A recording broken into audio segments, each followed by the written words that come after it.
Hello, hello. This is Irene with SaugaTalks. Hello, how are everyone is doing? Because I'm doing fabulously well today. As you know, because I know you're following SaugaTalks. I know you subscribe to YouTube. I hope you are. If you're not, please don't waste another minute. Subscribe on YouTube, follow on Twitter, follow on LinkedIn, because I speak with fascinating people in tech. And today is my day because Prashant Natarajan is here. Hello, Prashant. How are you? Hello, Irene. Great to be here. I'll just say for the record right away, well, before this conversation, I was following Irene on YouTube, Twitter, and everything. Strongly encourage everybody does so. I would say that even if I were not on the show as a delighted guest today. But now you are. You're part of fantastic community of business leaders, technology leaders, influencers, who's so generous with their time to share wonderful insights. If you heard or if you listen to any of Soga Talks, these are very pragmatic advices we're giving. We're really moving from the shiny objects out there that technology is evolving right now, and we're definitely excited about new developments, but there gotta be pragmatic angle to it. So, Prashant, why don't we start? We named this talk as Demystifying AI for the Enterprise. This is quite a big umbrella. I know you wrote a fantastic book on the topic. I know AI has been on business leaders, technology leaders' mind for more than decade. I should say 3 decades and beyond, right? But let's start with somewhere this year, 2022. Okay, what do you mean the crucial will be there? The crucial elements of demystifying AI for the enterprise today. Thank you. Thank you, Irene. I think, as you pointed out rightly, the desire to put technology and intelligent beings that are directed by humans has been almost as old as the history or recorded history, as old as myths, as old as literature, even going back several cultures, several civilizations, several thousands of years. Our goal as a species has always been to find ways to do things better, faster, cheaper, easier. And if we can get intelligent machines to work with us and for us, how wonderful that would be. Fast forward to your point, in the last 30, 40 years, we have seen real hard efforts towards that, mostly from rules based efforts, but more recently with machine learning, with a lot of data driven effort. Why does it matter? Because, on one hand, for business leaders who want to achieve success, not just on digital transformation initiatives, but new ways by which they engage with their customers, new ways by which they engage with their own employees, new ways by which they create and leverage competitive intelligence and create new products and services. The old world of just relying on human intelligence and human biases and human frailties is not going to be good enough. The new symbiotic organization, as I posit in Demystifying AI for the Enterprise, is going to be one that brings together human decision making with machine decision making, while recognizing the pros and the cons of both, and understanding that the pros and cons can also vary quite a bit depending on the use case, depending on what we are trying to accomplish, etc. So I think it's fundamentally important for CXOs and other business leaders to be able to first understand how AI can benefit in creating this new symbiotic enterprise, symbiotic organization. Second, how to separate hype, of which there is a lot, from reality. And then once they understand what reality is, how do you build a scalable organization, scalable teams to make it happen? I believe that this new symbiotic organization is going to be humans directing AI, as opposed to the stuff of Terminator legend, where AI develops a life of its own and comes after us. So let's start with the strategy. Let's start in the book, Demystifying. Again, I encourage everyone to access the link in this video and get the book themselves, right? There are fantastic use cases out there, very practical, very inspiring examples, but you also put exciting concept and framework around it. So where, let's say, let's talk about CTOs, CIOs, and their CDOs now, right? Digital officers. So where do you think the conceptual work should start? Because we know technology is not just for sake of the technology. Very well said, Irene. Technology is not the end by itself, it's the means to the end. And keeping that in mind, like you said, even during the course of writing this book, a lot of it was informed by my conversations with not just my co authors and case study authors, but leading executives in the private sector, from the business side, operational side, data science, technology, cloud.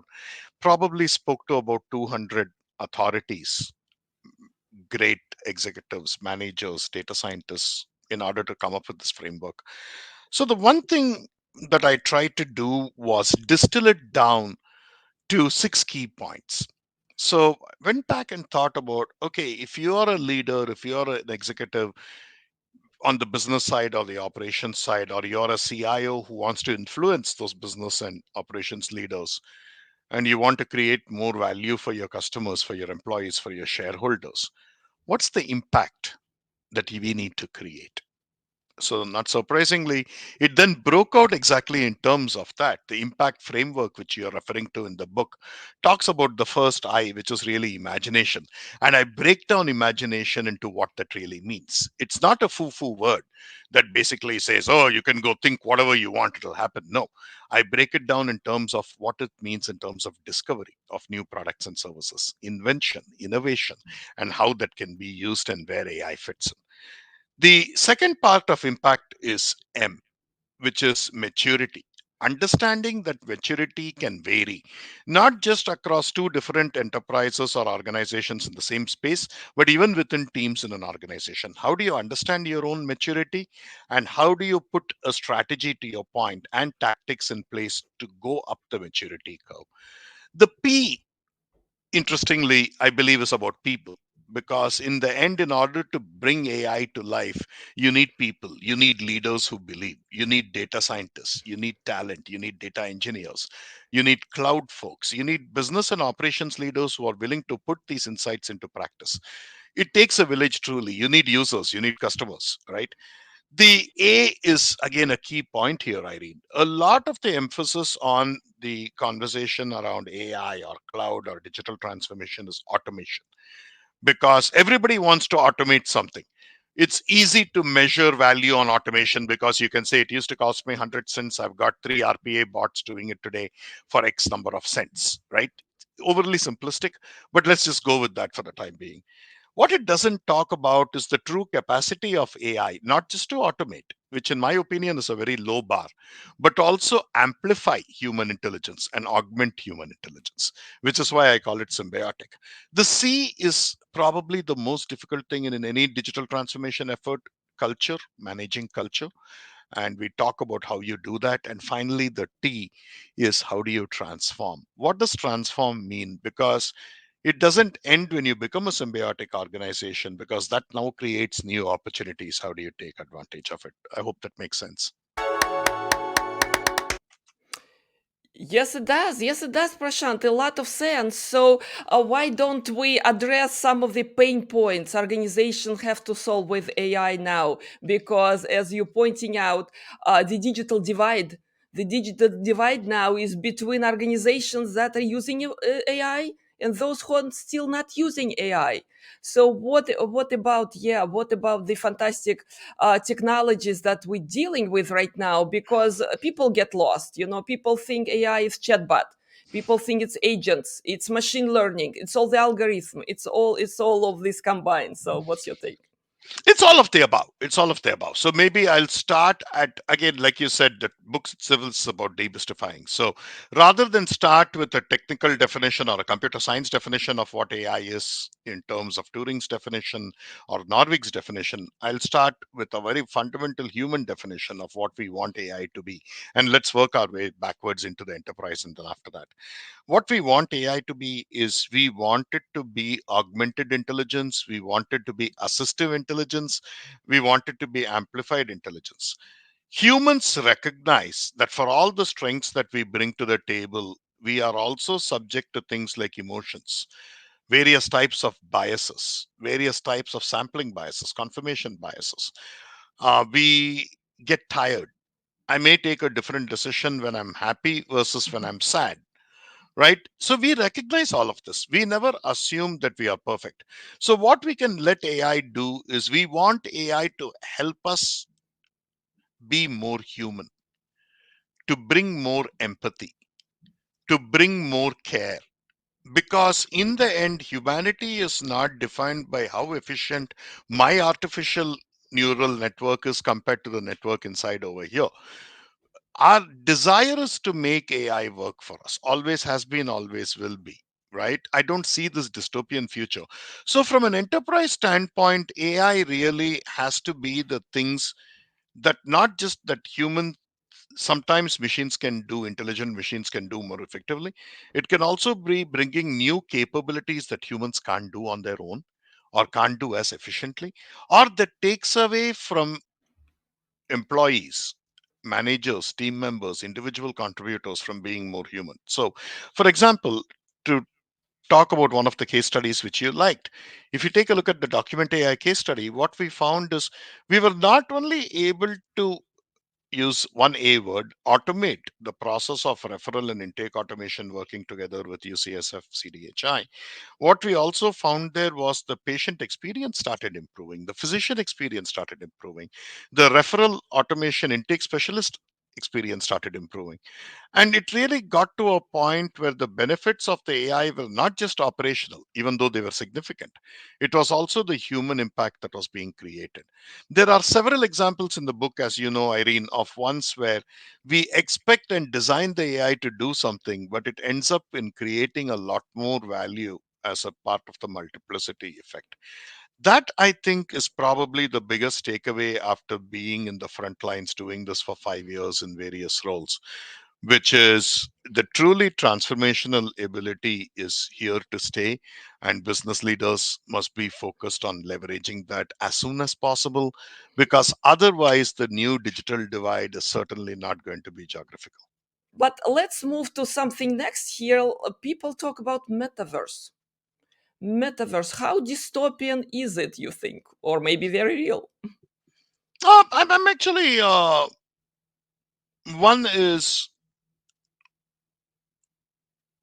I tend to be maybe a bit of a skeptic on anything where people say that it's going to be the absolute new way of doing things and it's going to replace everything, or it's going to be the only way things are going to be done.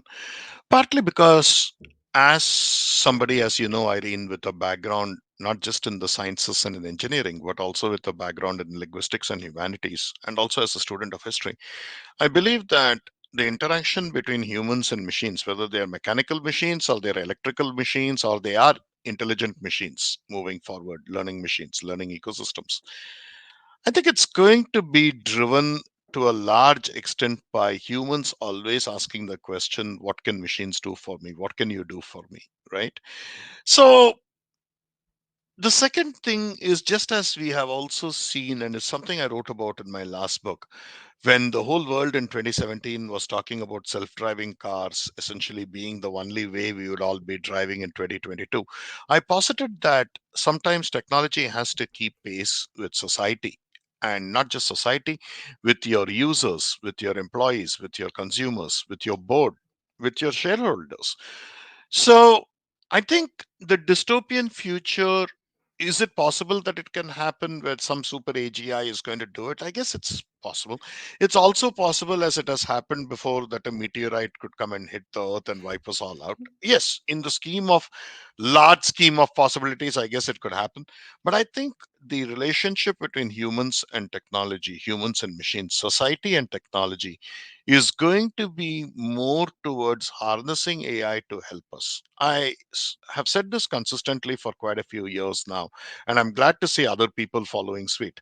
I believe that AI will create more jobs than ever before, more fulfilling jobs than ever before, and more happier employees, happier customers, and happier users if we give it a chance. I like the future you're describing, Prashant. Absolutely, because what I learned is that great AI doesn't work in a vacuum.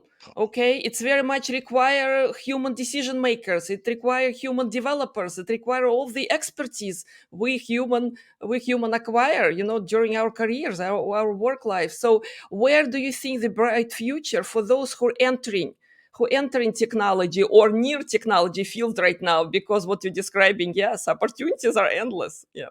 Yeah, I think the key thing is I'm really a huge fan of some of the efforts that various organizations are doing, including H2O AI, in terms of our AI for good efforts, our AI competitions for wildfire, for example. There are others doing this. There are organizations focusing on teaching Python and coding and AI ML to girls. I have been a part of certain efforts focusing on underprivileged girl children, for example. I think in general, also, I think there's another natural thing, Irene, which we don't give enough credit to, which Mhm. is my kids who are, just entering their double digits and still in their mid single digits now, will be growing up in a world where they are going to be on the other side of chatbots and assistants and agents and insights much more than I was. Not because I didn't want to, because today datafication is full and complete. I think that's going to create new opportunities for way that are yet to be foreseen. I think the key thing for us to do as a society is to make sure that we create not just knowledge of Python, not just knowledge of algorithms, not just knowledge of cloud services, but as importantly, we also focus on digital citizenship and digital trust for our young people, because it's not just what can you do with the technology, but what can you do with the technology in a way that is responsible, in a way that is ethical, in a way that is humane, dare I say it, and in a way that creates a better world for their kids, frankly. So very true. So very true. So while we're talking about exciting future, that yes, we're gonna be more human than before. Yes, we're gonna automate some mundane tasks, right? That's good. That's huge. But what about really seeing some of the challenges out there? Because we've seen AI winter before, right? We've seen some disappointments. We've seen some investments that were made the previous years that did not realize. So as an enterprise, again, leaders, how do you think they should think about investing in those initiatives, funding those teams, right, acquiring technology, but at the same time making sense, what you mentioned, customer experience, their bottom line. Mhm. Yeah, again, I think you're. I would like to compare and contrast again as a student of history and especially as a student of technology history. If you go back to the winters of I guess, spring and then quick winter of 50s and 60s, and then the winters of the 70s and the 80s, and I think people are still arguing about whether this one is a winter or not. I don't think it's a winter. I wouldn't say it's summer yet. I think when more people listen to your podcast and read my book, they'll be able to go to summer. But until then, it's still spring.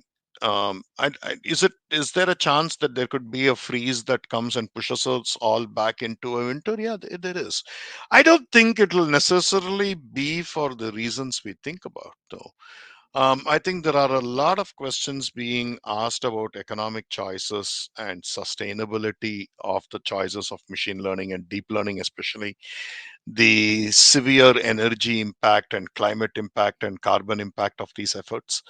And so I think the black swan events that are going to cause us challenges may be again ones that are driven by the digital divide, Irene, than something that's going to be either self-driving algorithms or not. Um, I think essentially the biggest value is going to be to use AI in ways that improves the human experience. As long as we take people away from this idea that AI is here to automate you, it's here to replace you, it's here to kill jobs. It's not. It's yeah, is it going to be doing some of that? Of course, it is going to be like any other technological change. But on the other hand, if you educate people leaders and doers and makers about where they can leverage things, then I think we are going to be setting us for much more success down the line. Yeah, The let key me. thing is to Mhm. separate what is AI in terms of a learning ecosystem, shared decision making between human and machine, and a continuous process of culture measurement and cultural transformation, as opposed to it being a particular service or a particular algorithm or deep learning. Even day before yesterday, Irene, I was reading a Twitter where a popular venture capitalist person was saying that, oh, it's not even AI because it doesn't include any deep learning. And I'm like, okay, like, so y- we obviously have a lot of education to do even within the tech and investment community, right? No, not everything has to be deep learning for us to be able to do pattern recognition. Yeah, there are certain things like object detection where deep learning does well, but I believe that first is separating the hype from the reality. Second is understanding what it is and what it is not. Third, what it can do, what it can't do, and fourth, how to do it. And that's what the book tried to answer. Beautiful, beautiful. So, what are the common pitfalls? Maybe you saw in organizations, that leaders kind of tend to run after next shiny thing, I think figuring. Yeah, yeah. that's I think that's your number one pitfall, right? Which is, I think, in chapter one I talk extensively, Irene, as you also liked, about don't treat it as a tool, don't treat it as a product, don't even treat it as a framework, right? Think of it as really understanding more about the known knowns, the known unknowns, and the unknown unknowns. The third part is the most difficult, the unknown unknowns. And that's where datafication, pattern recognition, all of that predictions come in, because they recognize patterns that we humans can't easily. And, you know, one of the pitfalls for the technology itself, there's a lot of work going on around transformers and GPT and various language models and computer vision models, which are all very exciting. But I think one of the key things, Irene, to separate what is important from an R&D perspective, I think pitfall number one is separating what is important from an R&D perspective versus what is important for the business or a business process or a profit and loss team. Maybe you don't need the deepest of deep learning. Maybe you need a regression model to get the answer on pricing, on a best pricing scenario that somebody wants, or a classification model, right? Or maybe using time series effectively, using a bit of unstructured data, leveraging NLP and combining it with tabular data. Maybe that's what you need. So separating the value and the outcomes from the technology is, I think, the most important thing. No amount of deep learning without clear value outcomes and people involvement is necessarily going to be successful. You're not going to be successful just because you tried out deep learning. You're going to be successful because you made other people's work easier, faster, better. And your customers, right? Your Your customers customers. happier. Yep. So yeah, yeah. So in terms of cool technologies, you mentioned GPT-3, right? We're waiting for next development. We're watching, fun videos that robots now, what they performing every task they were not able to do before. So again, in very practical terms, in enterprise, looks like most people start with virtual assistants, with chatbots projects. So what's your kind of take on what capabilities, right, making the biggest impact now?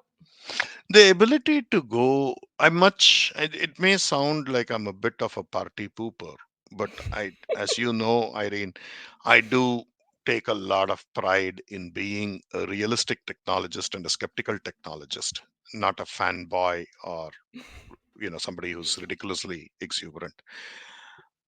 Language is very difficult. Language is very difficult for humans to understand humans in certain scenarios. When things like emotion and context are involved, it becomes even more difficult. I would look at the current, I'll put a note of caution here. I would say that a lot of the work is exciting because we are able to make progress in ways that computers were not able to make progress 5, 10, 15 years ago. Which is why I think we are not due for another winter, which is why I think we are clearly in the spring moving towards the summer. So there have been definite things. But the question I always ask myself before somebody tells me that X algorithm or Y is going to change the face of humanity is, if that one X algorithm can beat my 4.5-year-old today in every language test, I'll take it seriously. Otherwise, all we are saying is it's doing very well in a narrow AI task. And that's important. It's very important to recognize and celebrate those tasks. But let's not pretend that because my son can spell a 3-letter word, that now also means that he's going to be Shakespeare. It's a bit too much. Even as a proud father, it's a bit too much when you say it about my son. It's a bit too much when you say it about any algorithm.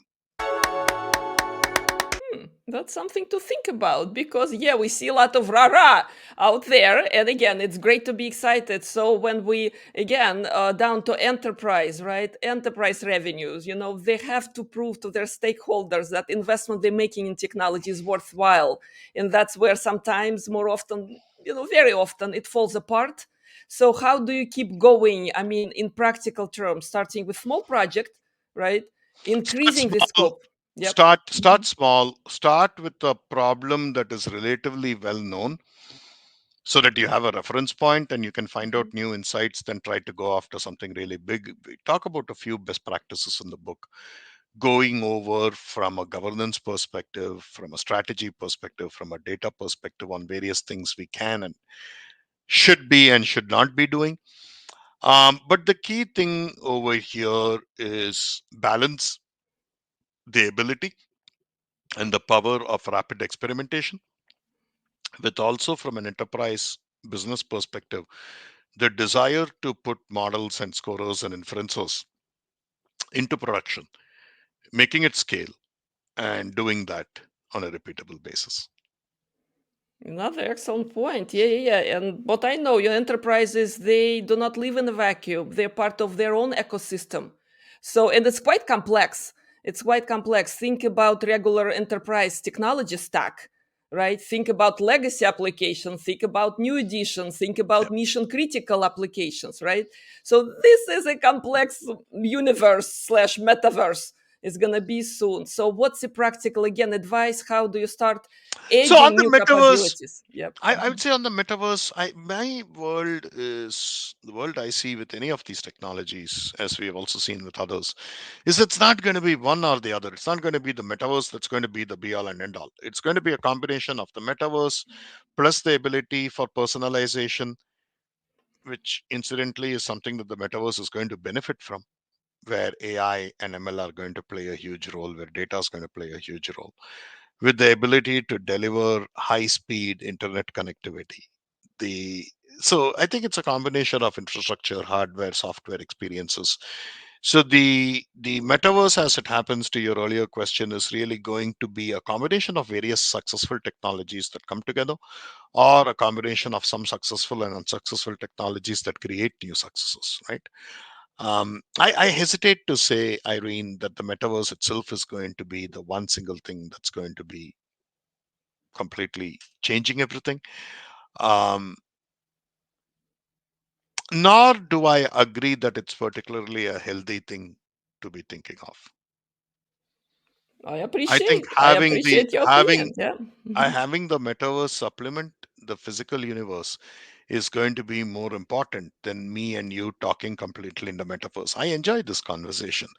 I don't know if I would enjoy my cartoon talking to your cartoon as much. Um, I don't know. Not in That's this context. that's something to think about exactly because we want that expansion. We kind of want these new capabilities, right? And new version ourselves, right? In certain cases. But you're absolutely right. This will not replace physical or rather digital. It should not. It Yeah, should not, in my it humble should not. opinion. But here, on the other hand, here's a fascinating example of the metaverse I can think of, just to leave on this note. Is I was talking to my son about dinosaurs last night. We were talking about velociraptors and allosaurus, like all 4-year-old boys, and their equally boring dads do. I would have loved to be in a metaverse of the Jurassic Park with him, actually walking around and looking at these dinosaurs that look at you. They can't see you, but you can see them. They don't bite. And you get to check them out. You can get to get tactile feeling, haptic feeling. all of those things. Just think of an amazing tool that could be even from a childhood education perspective, or think of all the things you could do with that from a medical education perspective, right? Being able to teach somebody how to work on brain surgery, for example, in the metaverse, combining AR, VR, AI. It's just fantastic. But on the other hand, the current idea that some people have that somehow that's going to replace the human existence is something that, not only would I say that I just don't think it's realistic, I just don't think that's something that necessarily all of us are looking forward to in terms of that better human experience that we want technology to enable. I'm with you. I was thinking of kids and adults. I just attended Van Gogh immersive experience in New York City. Okay, that's a new way to consume art for children. There are lots of people like all ages, and we all come with different understanding. So that's fantastic. That's really technology is really amazing out there. Oh yeah. No questions. You see, so there's so many beautiful things, but you're right. We still want to see sun. We still want to, breathe fresh air. So our physical existence will only augment that, to your point, right, with new technologies. Prashant, thank you so very much. Leaving our audience with few takeaways, maybe, to summarize our talk, few points that are critical, for audiences to remember. Oh, I would say the key thing is think of the new world of symbiotic enterprises and symbiotic intelligence and decision making. It's not going to be humans at the expense of machines or machines at the expense of humans. The new world is going to be shared human and machine intelligence and decision making. AI has to also go from beyond the data and machine learning driven effort where significant successes have been achieved and a lot of progress has been made, to also understanding causality. The new digital divide is going to differentiate between organizations that are digital first and data first, and organizations that are going to be going through the process of digital transformation. The haves and the have nots will be the ones who know how to use their data through AI, and the ones who either don't know how to use AI or don't have the data. The impact framework is a practical, non proprietary framework in chapter 1 of Demystifying AI, which talks about the things that you should think about, not just from a strategic, tactical, process and product perspective, but also more importantly from a people and culture perspective. Finally, listen to this podcast and listen more to my friend Irene, because that is one of the ways by which you can learn from others and we can learn from each other in order to lift that tide that raises all ships.